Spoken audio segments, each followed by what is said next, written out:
The figure below shows an 80 kilogram person standing on a 20 kilogram platform, suspended by a rope passing over a stationary pulley that is free to rotate.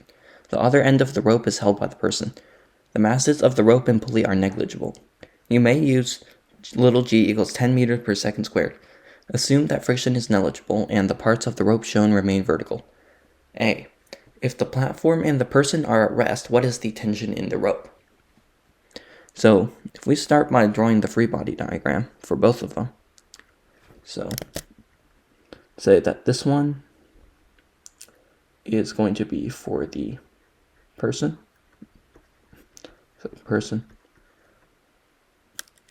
So you have the weight of the person. We're going to represent this with capital M because it has a greater mass than the platform.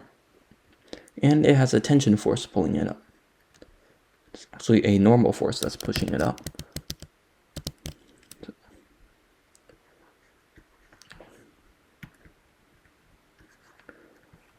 Now there are actually two forces that are pulling it up.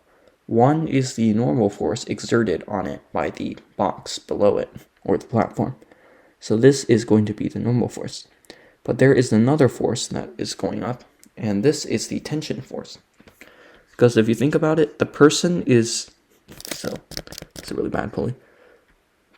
This is a pulley, and you have like a person on one side that's pulling the other side.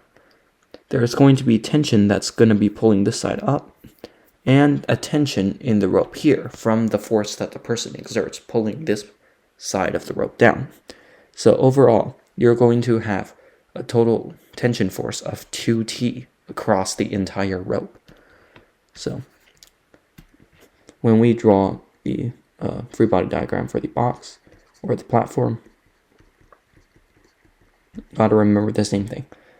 It's one tension force exerted up on it by the pulley, and another one due to the pull of the person on the other side that's keeping it up. So now that we have these two, we can set up an equation for this. So I'm going to say that 2 times the tension, and if we're looking at the platform here, minus the weight of both of the masses. So that means the weight of the person and the platform must equal the acceleration of both of the masses. Now, since there is no acceleration because they are at rest in case A here, this whole side of the equation is going to become 0. So we can say that 2 times the tension force is equal to the mass of the person plus the mass of the platform times g. And then all we need to do is divide that quantity by 2 to figure out the tension force. Now, substituting everything in, make a little more room, we can substitute and figure out that the tension is equal to the mass of the person of 80 kilograms plus the mass of the platform of 20 kilograms times the gravitational acceleration, or little g, of 10 meters per second squared divided by 2. And solving this will show you that the tension is equal to 500 newtons in the rope. So tension for A, the tension is equal to 500 newtons. Get rid of all of this. Now, it says if the person now pulls on the rope so that the acceleration of the person and the platform is 2 meters per second squared upwards. So we can write the exact same equation as we did before. The tension force minus the combined weight must equal the acceleration of both the person and the platform. Now, this time we need to solve for tension again, and we're given an acceleration. So, solving for t, you should get that. T is equal to the mass of the person plus the mass of the platform times the acceleration plus a little g divided by 2. That's the expression that you should get for the second one. And now plugging everything in, you can get 80 plus 20 times the acceleration of 2 meters per second squared plus g divided by 2. And if you solve this, the tension force is, you shall find that the tension force is equal to 600 newtons. And that is part B of this problem. B is that the tension is equal to 600 newtons.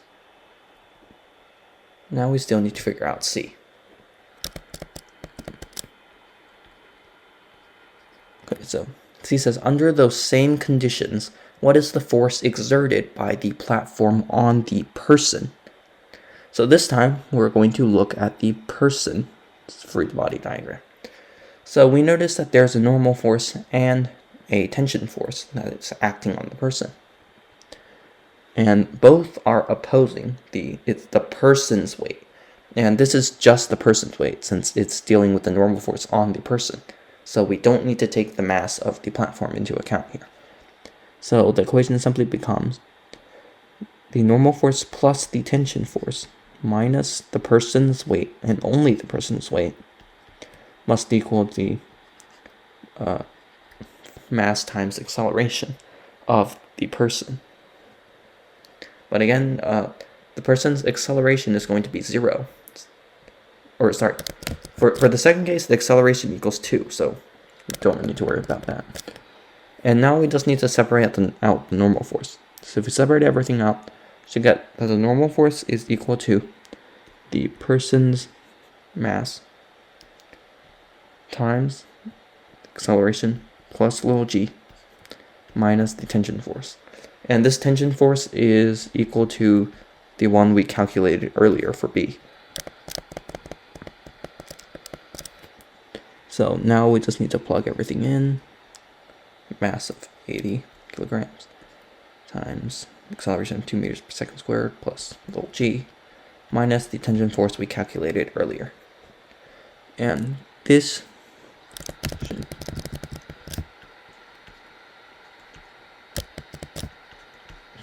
should give you, if you evaluate this, the normal force should be 360 newtons.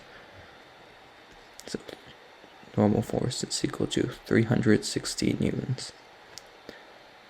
And that is how you would solve this problem.